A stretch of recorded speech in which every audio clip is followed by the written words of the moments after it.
Good morning to all of you, my dear students. अस्सलाम वालेकुम वरहमतुल्लाहि वबरकातुहू. My dear students, आपको पता ही है पिछले कुछ महीनों से हम कंटिन्यूअसली एजुकेशन पे लेक्चर दे रहे हैं. तो उसमें हमने बहुत सारे जो सेमेस्टर है जैसे फर्स्ट सेम है और इस तरह से फिफ्थ सेम है उसमें हमने सारे मतलब जो भी टॉपिक्स थे वो अपलोड किए हैं. मगर आज का जो हमारा पोर्शन है जिस पर हम स्टैटिस्टिक्स जो अपलोड कर रहे हैं वो है हमारा स्टैटिस्टिक्स पोर्शन. तो स्टैटिस्टिक्स में हमने बहुत सारे मतलब जो फॉर्मूलेज है उनको डिस्कस किया, कोरिलेशन या परसेंटाइल जो है बहुत सारे इसमें अलग अलग मतलब जो टॉपिक्स है उसको हमने डिस्कस किया. तो यहाँ पर हमने सामने यहाँ पर डिस्कशन के दौरान हमें इंटरेक्शन के दौरान हमने इनको कुछ प्रॉब्लम्स भी दिए स्टैटिस्टिक्स रिलेटेड को किस तरह से हमको सॉल्व कर सकते हैं. तो माशाअल्लाह बहुत सारे बच्चे ने यहाँ पर अच्छी तरह से उनको अंडरस्टैंड हुआ है, रेस्पॉन्स अच्छा दिया है और उनको आता है अब निकालना. तो आज पर जो हमारा कोरिलेशन का जो कुछ दिनों से हमारा टॉपिक चल रहा है कोरिलेशन तो हमने समझा है. कोरिलेशन में निकालने के लिए कुछ मेथड्स है हमारे पास. तो उन मेथड्स में अगर एक रैंक डिफरेंस है जहां पर हमारे रैंक्स में होता है जो हमारी क्वांटिटी दी जाती है रैंक्स के जरिए से भी हम कोरिलेशन निकालते हैं. और दूसरा और एक मेथड है जो प्रोडक्ट मूवमेंट है.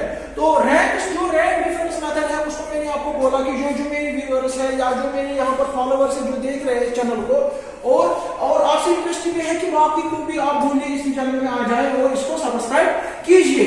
क्योंकि ये जो रैंक की डिफरेंस की जो फॉर्मूला है वो ये है इसको p से डिनोट करते हैं वो एक 1 माइनस c की summation d square divide by n into m square minus 1. तो ये मैं आज अनफॉर्चुनेटली इस वक्त जो बिजली हो खत्म हो मतलब बंद हो स्टॉप भी है इस वक्त बिजली नहीं है. अदरवाइज मैं आपको दिखाता एक क्वेश्चन मैंने रखा था उसमें डेटा भी दिया गया था तो उसके जरिए से हम निकालते इसको.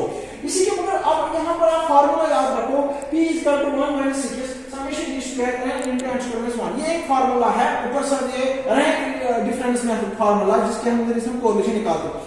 इसी तरह मतलब ये हम ड्यू डेटा के लिए इस्तेमाल करते हैं. इसी तरह से और एक फार्मूला है कोरिलेशन का जिसको बोलते हैं product movement method. Product movement method का ये जो पियर्सन था उसने दिया है उसमें हम दो मेथड इस्तेमाल करते हैं डायरेक्ट मेथड के जरिए से और दूसरा इनडायरेक्ट मेथड के जरिए से. अगर हम इनडायरेक्ट मेथड की बात करते हैं इनडायरेक्ट की बात मेथड का डायरेक्ट मेथड की बात करते हैं उसके लिए इसको हम डिनोट करते हैं r से रो से.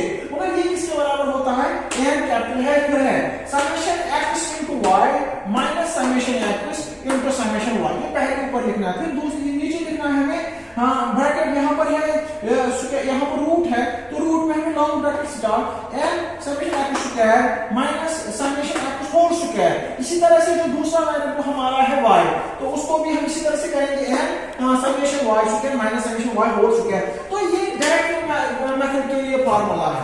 ये वाली फार्मूला जो आपको नोट में लिखी है यहाँ पर दिखाई दे रही है तो ये वाली डायरेक्ट है. इसी तरह अगर हमारे पास अनग्रुप डाटा फिर हम इनडायरेक्ट मेथड के जरिए ये फार्मूला इस्तेमाल करते हैं summation x into y divide by under root summation x square into summation y square. तो ये अनग्रुप डाटा के लिए ये भी फार्मूला है. तो इस तरह से तीन फार्मूले हैं.